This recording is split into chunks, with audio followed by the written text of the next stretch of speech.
Yon, good morning mga idol. Dito kami ngayon, magpipitas kami ng okra. Si Ginold. Salubong natin kay mama kasi yan, iniinom, binababad ni mama yan sa tubig. Maganda to, sakto sariwa. To. Sakto sariwa talaga oh. Yan si Ginold. Dami na nga malalaki, mga ano. May mga ampalaya pa. Yan. Dinisturbo ko ng mga idol si Ginold kasi nagagrass cutter siya kanina. Sabi ko, magpitas muna siya ng ano kasi ako sana, kaso nga lang walang maghahawak ng cellphone. Mga okra, mga ampalaya oh. Maliliit yung ampalaya ni paring Liklik. Yung talong niya rin maliliit rin oh. Yan. Dami na nga malalaki oh. Yung una pagdating namin nag-harvest siya, matitigas na. Is 2 punong ganyan no. Yan. Kaso matitigas na ito, binhi na nila lang to.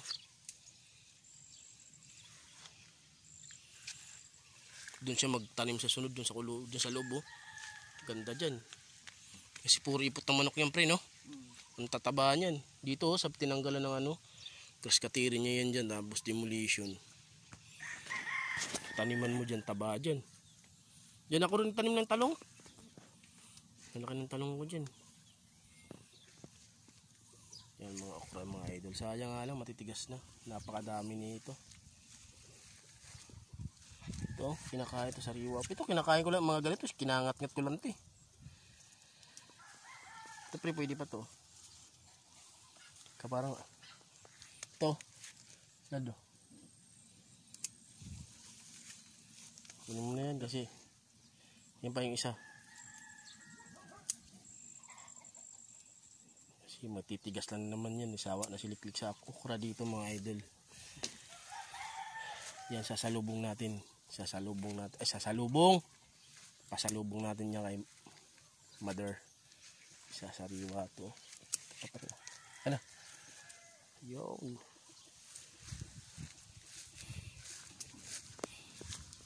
Yun.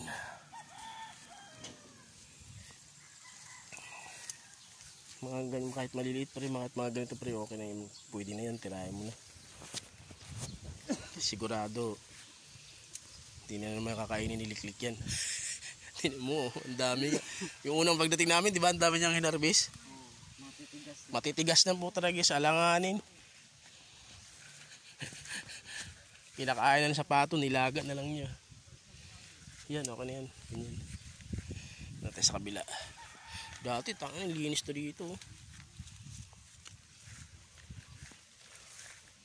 Tangin baka may sawa na rito.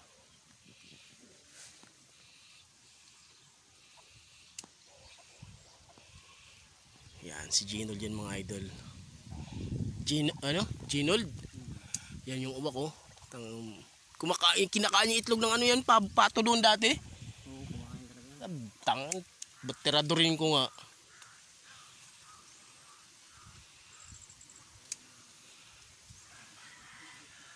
Kalamansi sana kaso ang taas eh. Mag-upload tayo, mag-video tayo ng video mga idol.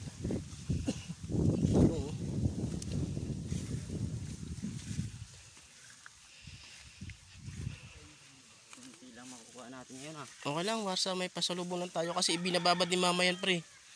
Nilalagay niya sa ano, bababad niya sa tubig. Tapos iniinom niya. Okay lang yan kahit kunti lang basta mayroon tayong ano. Maganda yan sariwa dito. Yung mga talong niya paring ano, Liklik. Hindi ko alam kung malalaki ba to. Ganyan talaga ang laki niyan pre.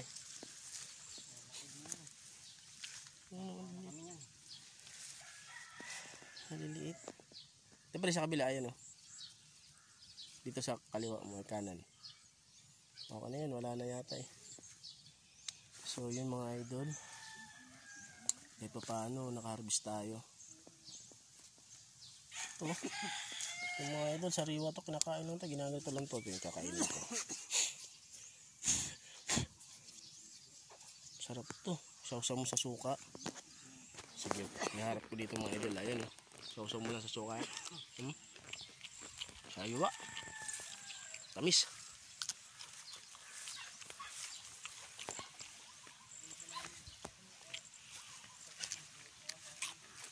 Kaliwa.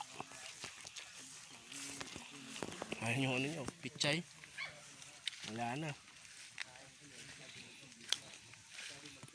Kanina pagdating namin, ano kami ng pichay. Lagi na maggata kami ng pulingan. So yun lang mga idol. Yun ang napitas natin. Ito yung papaya ko matamis. Yan. Ito naman yung tanim ni Gilay, yung asawa ko. Ano yan, mga orange. Orange yun mga idol. Mayroon pa dun. Maraming orange yung tinanim namin. Diyan naman banda, kangkungan, gabi. Yun. Gabi. Tapos yun yung kamyas natin, oh. Yan, ang daming bunga, no? Yan. Ang dami, ayun, sa baba, oh. Yun. Yan sa ilalim ng puno. Mayroon ba tayo dun? Ito naman yung pandan. Pandan yan. Natin mga idol, itong mga ano natin, umaabot yan hanggang dyan sa bubong. Lalaki na itong ano natin, gabi. Ito naman yung atis natin. Yan. Laki na, oh. Oh, pinutol. Nakuloko ka talaga. Lek, tinabasan mo tong ano, atis, ha. Oo, gago talaga. Si? Ulol, si Papa hindi mabawasan ni Papa. Ito, tagal na nito eh. Tagal na, oh. Nakuloko ka talaga, tinabas. Gago ka talaga, atis yan, tinabasan mo. Nakuloko ka talaga. Ito yung namin kakao. Binawasan yung papaya? Hindi, yung atis. Ayan, oh. Binawasan? Binawasan mo. Nakulok ka talaga.